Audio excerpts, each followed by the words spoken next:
La meilleure amie d'enfance de Steve, Catherine, lui a demandé de s'occuper de sa grand-mère, car sa famille déménageait. Il l'a fait avec plaisir, même en vieillissant. Mais des années plus tard, après son retour d'un voyage d'affaires, quelque chose d'incroyable s'est produit. 4. Qu'est ce qui ne va pas? Pourquoi pleures-tu? A demandé Steve à sa meilleure amie, Catherine, quand il l'a vue assise sur sa véranda en train de pleurer tout en tenant ses genoux contre sa poitrine. On s'en va.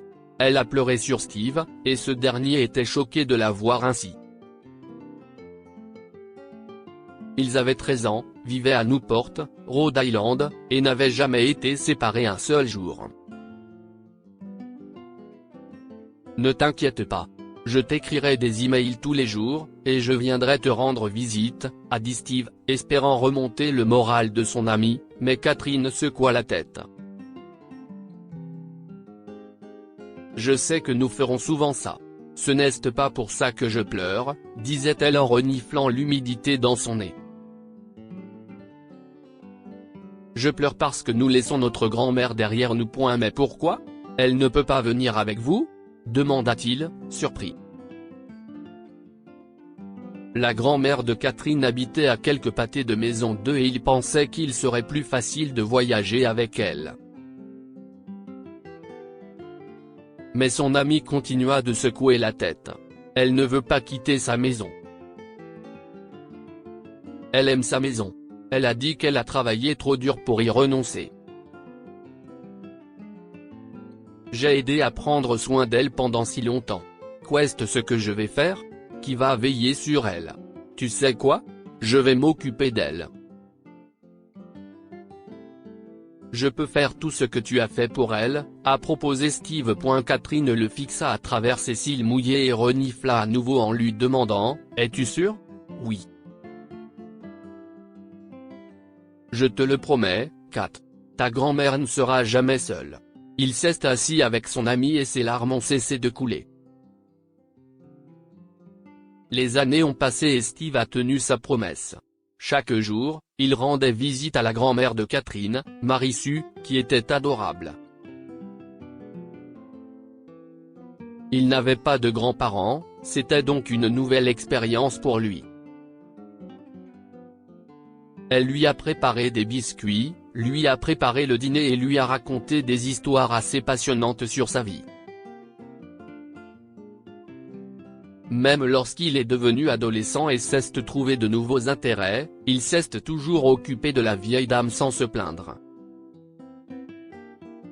Elle n'avait généralement besoin d'aide que pour des tâches aléatoires telles que l'épicerie, le changement d'ampoule et l'aide à son jardin. Steve aimait les faire pour elle, et sa famille l'invitait souvent chez eux pour le dîner parce que ses parents aimaient aussi sa compagnie. Pendant ce temps, Steve et Kat s'échangeaient des messages et se contactaient régulièrement avec FaceTime. Ils avaient initialement prévu d'aller dans le même collège à Boston, où vivait Kat, mais la famille de Steve avait des problèmes financiers. Son père a perdu son emploi et n'a pas pu en trouver un nouveau, alors Steve a commencé à aider avec les factures. Il est resté à Rhode Island et a étudié dans un collège local tout en vivant avec ses parents pour leur donner un coup de main. Lorsqu'il a eu 22 ans, un tuyau cassé a détruit une partie de leur maison. La réparation nécessitait des milliers de dollars. Steve avait économisé un peu d'argent, mais ce n'était pas suffisant avec toutes les autres factures et les augmentations du coût de la nourriture. Quels que soient ses problèmes, il visitait toujours Marie-Sue aussi souvent que possible, car elle avait besoin de plus d'aide au fil du temps. La seule fois où il a dû s'éloigner d'elle, c'est lorsqu'on lui a proposé un cours de 2 semaines à Boston dans le cadre d'une exigence pour sa promotion au travail. Alors que c'était une belle opportunité pour lui, il s'inquiétait pour Marie-Sue. Sa mère a proposé de l'aider, mais elle avait finalement décroché un emploi payé au salaire minimum, qui occupait la majeure partie de son temps.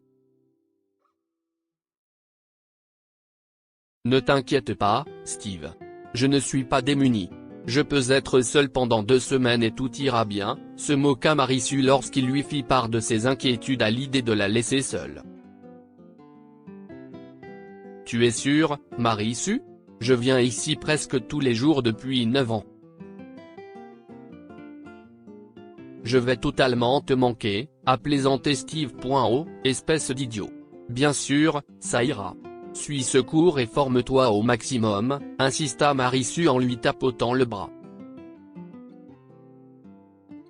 Si est ainsi que Steve est parti, et les 2 semaines sont passées plus vite qu'il ne l'avait prévu.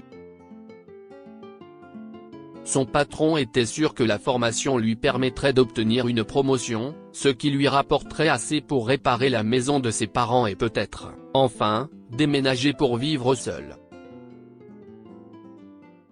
Il a rendu visite à Marie-Sue à son retour à Rhode Island. Étonnamment, personne n'était à la maison et il est tombé sous le choc à son arrivée, la maison était vide. Marie-Sue. Marie-Sue. Où es-tu? Cria-t-il désespérément, mettant de côté les clés de rechange qu'il avait utilisées pour entrer dans la maison. Il a couru dans sa chambre, et il n'y avait ni lit, ni meubles, rien. Tout dans la maison avait disparu. Tout ce que Marie-Sue possédait avait disparu, et il n'avait aucune idée du pourquoi ni de l'endroit où elle se trouvait. Il était sur le point d'appeler la police lorsqu'il remarqua un morceau de papier sur les comptoirs stériles de la cuisine. Cher Steve, Catherine m'a finalement convaincu de déménager à Boston avec elle, et j'ai décidé d'y aller. Merci. Merci pour toutes ces années que tu as sacrifiées pour être à mes côtés.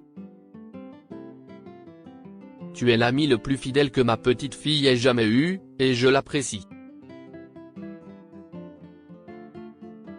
Mais ce n'est pas tout. Je voudrais te remercier pour ta gentillesse. Alors, cette maison est désormais la tienne. Tu peux en faire ce que tu veux. Mon agent immobilier t'appellera bientôt, afin que tu puisses signer le titre et tout mettre en ordre. Je suis désolé de ne pas te l'avoir dit plus tôt. Je voulais que ce soit une surprise. Avec amour, Marie-Sue. Steve ne revenait pas. Il ne pouvait pas le croire. Il a même appelé Catherine pour voir si c'était réel. Son ami a seulement dit « surprise » et merci. En fin de compte, Steve a décidé que la maison de Marie-Sue était en bien meilleur état que l'ancienne de ses parents, alors ils ont tous déménagé chez elle. Steve a obtenu une promotion avec un meilleur salaire, et il a réparé l'ancienne maison puis l'a vendue. Au bout d'1 an, il a finalement emménagé chez lui et a continué à gravir les échelons de l'entreprise grâce à un travail acharné, un fort sentiment de loyauté et la conviction qu'il était une bonne personne. Que pouvons-nous apprendre de cette histoire? Tenir ses promesses est vital. Steve a promis à son ami qu'il prendrait soin de sa grand-mère, et il l'a fait pendant de nombreuses années alors que d'autres auraient pu renoncer. Les bonnes personnes ont tendance à rembourser la gentillesse qu'elles reçoivent.